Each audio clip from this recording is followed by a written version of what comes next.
चुकून एका वळणावर सहज कसे गमतीनं भेटलो, उगीच खुळा प्रेमाचा खेळ आपोआप एक खेळलो.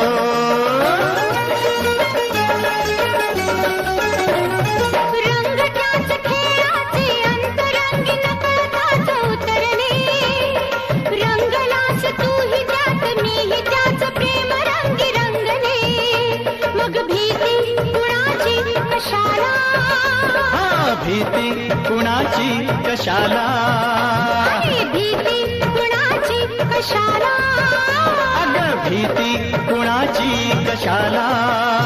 ना सांगताच आज हे कळे मला, कसा जीव माझा तुझ्यामध्ये गुंतला.